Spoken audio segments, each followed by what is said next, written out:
كمذا سورة النساء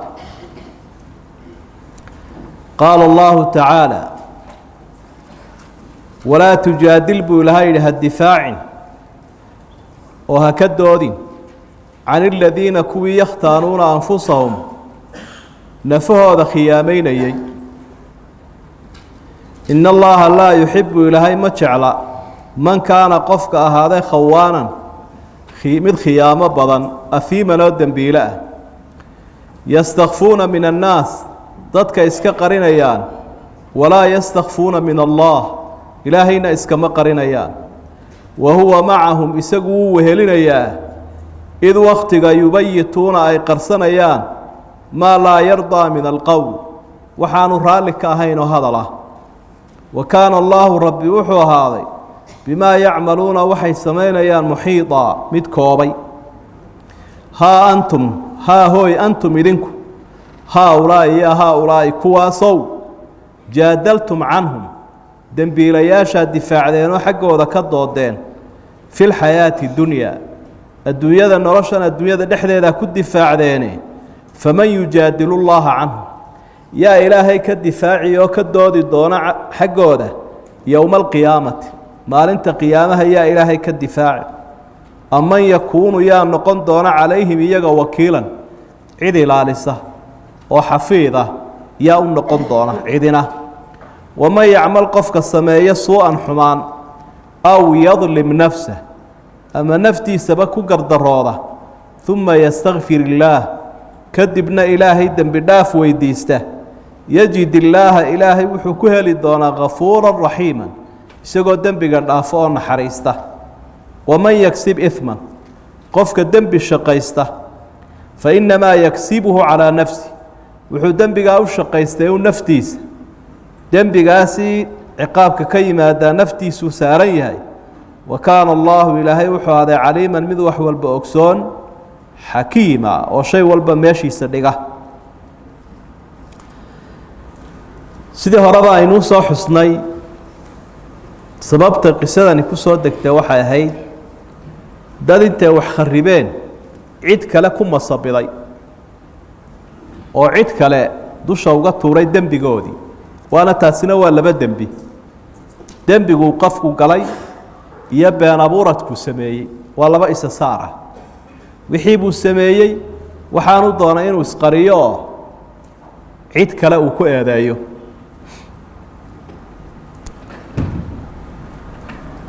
qisadu haddii ay sabab lahayd oo cid gaara ay ku soo degtay xukunku waa caam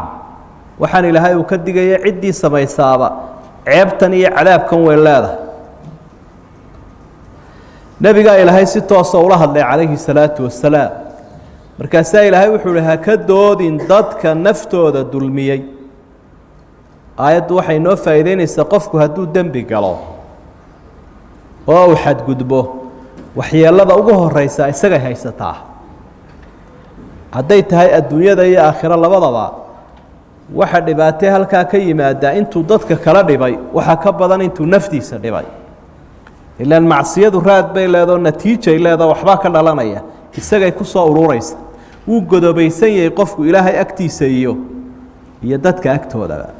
wala tujaadil 'anil ladina yaqtaanuna anfusahum نبي محمد هكذا أو هالدفاع هذا النبي عليه الصلاة والسلام وحو أبريري ما جرته هذا اللي يقول يوم بصيش هاي مركا وحو والباهو بصوفة تبير اسكهو بسوي إن كانت شيء كلا أرنين أدوغو هرتا خبسيلة ذا كددال مركا السيدة عصيتها يو سيدو النبي محمد النبري عليه الصلاة والسلام وحوي قفك دوغاتين وح ظلمية يو قردران يو وهيلي كعنتم بعد قبنايس أنا كل صفن مايو أدونا تشوج واجب كأنك سارن قفك أما حكتنا أما أهل كنا أما أين مامله أما إنك أجنو واجب كواكا وحبوا محمادين با هكذا ودينه الدفاعي أرنتو حويان نبكيو سوق قفك سنفتي سلبيا أديك أنا وكلبيا إلهي أكتي سنة إيديسن كي إن الله لا يحب من كان خوانا نثيما إلهينا ما تشعلا إلهي ونعبيه كا cadaaladana ilaahay uu jecel yahay dulmigana uu necab yahay sawir cajiib uu ilaahay bixinayaayo waa qofkiiyo aragtidiisu gaabanta dadka ayuu iska eegayaa sharciguu iska eegayaa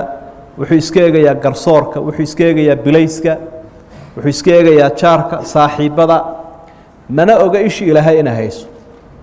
wa caynu llaahi naadiratun ilayna isha ilaahayna waxba kama qarsoomaan subxaana wa tacaala marka inaad xishooto ilaahay baa kaa mudan addoonka iimaankiisa wuxuu farayaa cidda u horaysu ka xishooda inay ilaahay ama uu iska eega yastakfuuna min annaasi walaa yastakfuuna min allahi wahuwa macahum id yubayituuna maa laa yardaa min alqowl dadka iska qarinayaan ilaahayna iskama qarinayaan isaga oo wehelinaya oo ka agdhow waa maciyat اlcilm waxba kagama qarsoona waabu abuuray waa addoonkii yaraa addoonkiisii yaraa wey wahuwa macahu dadka kale waxaa laga yaabaa qofku iyaga oo la jooga inuu iska qarin karo qofku laakiin waxaa la yidhaahdaa isha dabana uun ka arkaya uurka dabana ilaahay subxaana wa tacaala marka waxaa had iyo jeer nasku ina baraya waxaynu ku wanaajinaynaa xidhiidhkeenna iyo ka ilaahay subxaana wa tacaala qofkuna markuu darajadaa gaadho markaasaa taqwo laga heli karaya waa inuuna ogaado riqaabada iyo muraaqibku alraqiib ilahay inuu yahay ka ilaalinaya tabyiidku id yubayituuna waa waxa habeenkii la miro dadka afka isa saaraya way faqayaan fagaaraha iman maayaan waxbay isku ogaanayaan cid walba way ka qarinayaan markaasay leeyiin afkeennu waa isku aamine arrinkaa aroorta aynu sidaa u fulin id yubayituuna tabyiid siday qoladan reer ubayriq soo samaynayeen odayaal bay soo dhaqdhaqaajiyeen markaasay habeenkii la soo shireen sidaa nebiga ku kallaha oo dee saasaynu isku ognahay tabyiid marka arrintaasi aad iyo aad bay muhiim u tahay waana sababta ay ka sii farcamayso oo halkay ka sii farcamayso markuu ilaahay ka hadli doono aadaabta faqa laa khayra fii kaiiri min najwaahum ayuu ilaahay soo wada faqa iyo aadaabtiisa ilaan halkanay ku faqayeene habeenkii baa hoos loo wada hadlay maalintiina maxaa la yidhi waa oday habeenkiina waa habar mahmahdeyni habeenkii wixii habra ah hoos bay isu arkayaan bay dhah maalintiina bulshaweyntu waa isku odayoo hadda macnaha intii isku odayga ahayd maalintii waxbay wada leedahay haddana habeenkii waxbay kala leedahay masaalixdu meelay ku dhammaataa ma jirto marka arrinta aadka u muhiimka ahay waxa weye cabsida ilaahay kolkay qofka gasho dadka halkuu iska eegi lahaa ilaahay buu iska eegaya xaaraanta haddaad samayso ilaahay baa ku arkaya waajibka haddaad ka tagta ilaahay baa ku arkaya waxaa haddaad khiyaamaysa ilaahay baa ku arkaya haa antum haaulaa'i jaadaltum canhum fi lxayaati اdunya kuwan adduunyadaa difaacdeen waa odayaashii ay soo direen ee yidhi inamadaasi waa inamo wanaagsan hadda adduunkii waa difaacdee maalinta qiyaamaha yaa difaaci doona yaase wakiilahoo ilaalinaya oo xafiidahoo dul joogsanaya oo difaacaya maya aakhiraa soo socota aakhiraa soo socoto oo aakhira addoonka iyo ilaahay baa loo kala baxaya subxaana wa tacaala halkaa hortiisa ayuu eegayaayo waxa uu arkayaa labadiisa hareeroodii hortiisa wixii camal uu diyaarsaday jannadii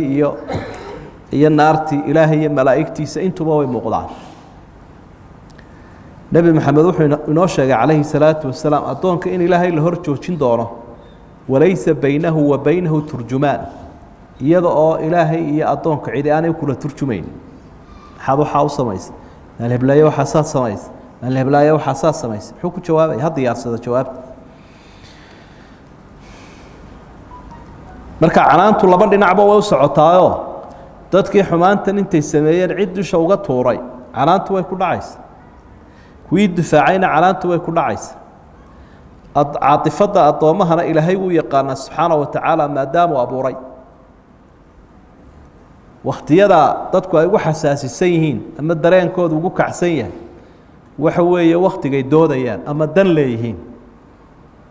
wakhtiga ay dacwadda iyo doodaha ku jiraan diinta in badan baa ka dulbooda وكي منافق مركو النبي على مديسة إنه شيء يوحد وإذا خاصم فجرا مركو دودة يوا فاجر وحوام حرام وكت الله بياضو فعلت باكرة ياد فشلمي ياد واين وحاصورنا يعني سكلا هدي الله يجا آياته قفك هدي آد كو قرب قشة ظلمي وحبا وما ترين واد هلكت فأهلكت نفت هذين واد هلكت السجن واد هلكت وحد بر ربي ونبريا قفك بني آدم كاهي دنبي جو كل عاية محل جدبن وحل جدبن بقى إلهي وناشجع التوبة إلى الله حلك وحوي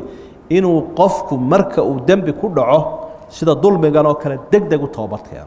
تسويل هاي نبريا ومن يعمل سوءا أو يظلم نفسه ثم يستغفر الله يجد الله غفورا رحيما قفك انتو حمان سمايا اما نفتي سوا ظلميو ونفتي سو ظلميو مياناي اهين حمانتم كميد اهين ومن باب عطف الخاص على العام حمان وسمايون بي كميد تهي نفتي سو ظلميينا لكن هدي شيء هلك هore soo galaya si gaar ah loo sheego arintaas waxay sheegaysaa isagiiba hoosta laga xariiqayo miisaan iyo culays u leeyahay darteed baa gaar loogu soo saaray xaafidu cala salawaati والصلاة الوسطى صلاة إلالية عصر كان إلالية قفك حمان سماية قارها نفتي سدلمية بالي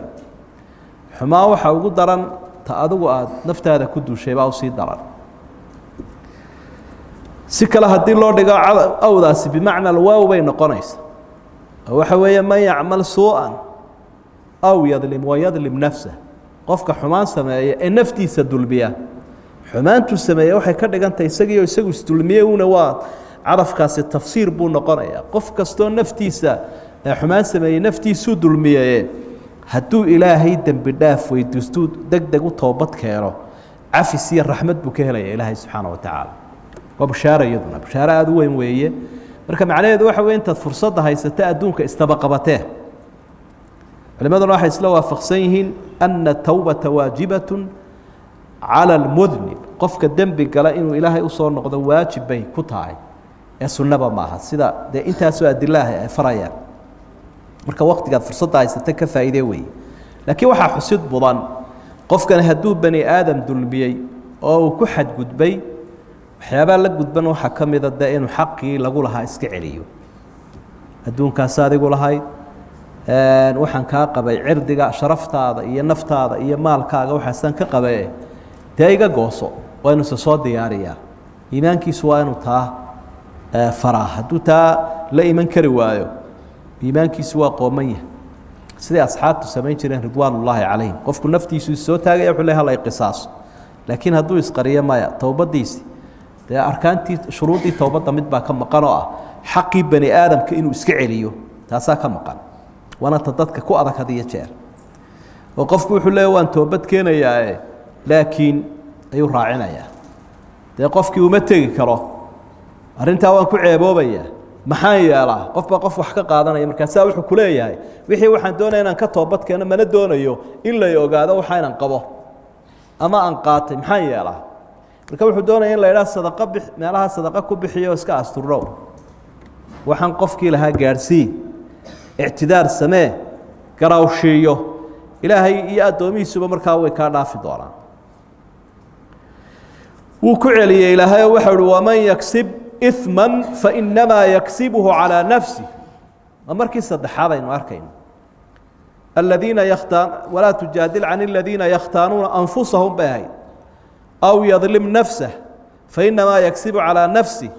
قفك الدم بالسماية نفتي سدم بقاسي أبال كيسو ساريه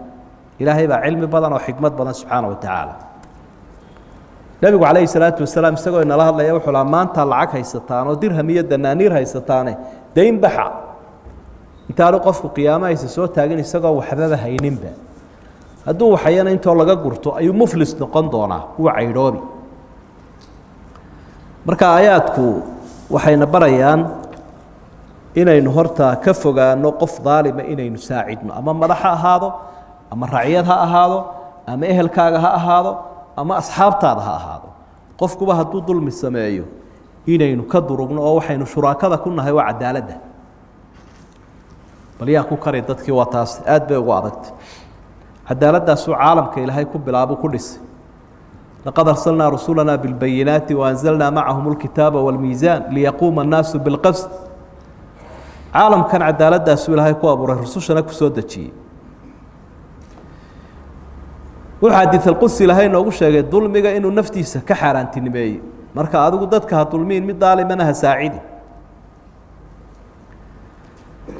waxaanu inoo sheegay inoo caddeeyey qofka la dulmiyey ilaahay iyo sharcigiisuba way heliyeen iyo ciddii ka tala qaadanaysa waman qutila madluuman faqad jacalnaa liwaliyihi sulطaana falaa yusrif fi lqatli innahu kaana mansuura hadduu madluum ba yahay waa mansuur buu lahay madluumku waa mansuur inuu noqdo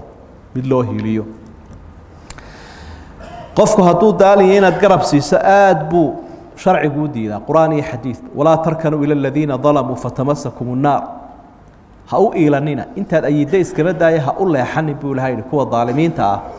naar baa idinku habsan walaa tarkanuu ila aladiina dalamuu fatamasakum الnaar madax iyo raciyadku doonaya ha ahaado weliba ka dulmigiisu sii badan yaho aada saacidaa way ka dembi badanta qaacidada inoo taallaa waxa weeye watacaawanuu calى اlbiri wالtaqwى walaa tacaawanuu calى اlإثmi wاlcudwaan taasaa meel walba aad ku eegeysa cid waloo xidhiidh idin dhex marayo aayaddaasaa qaacido u ah mar wuxuu wadaa ma shar baa ma waxa weeyaan ma samafal baa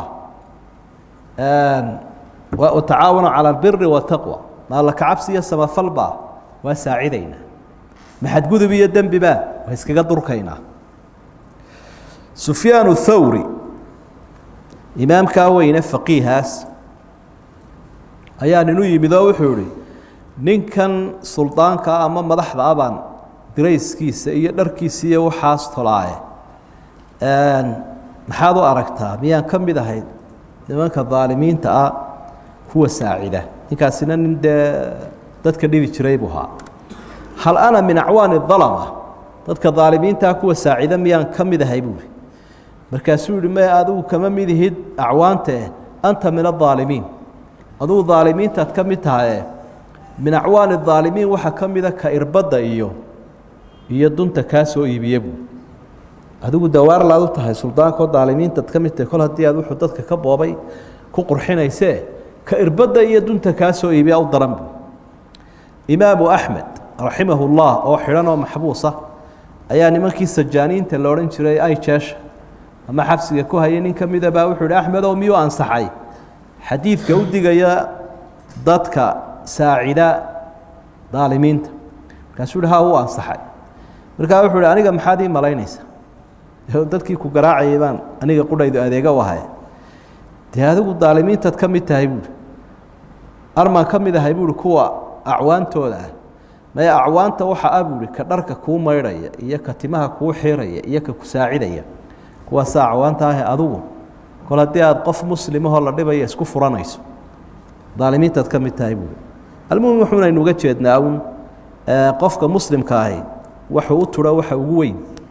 naftiisa ayaa maaragtay hadduu cid u eexanayo naftiisa u eexdo wey wallahu subxaana wa tacala aclam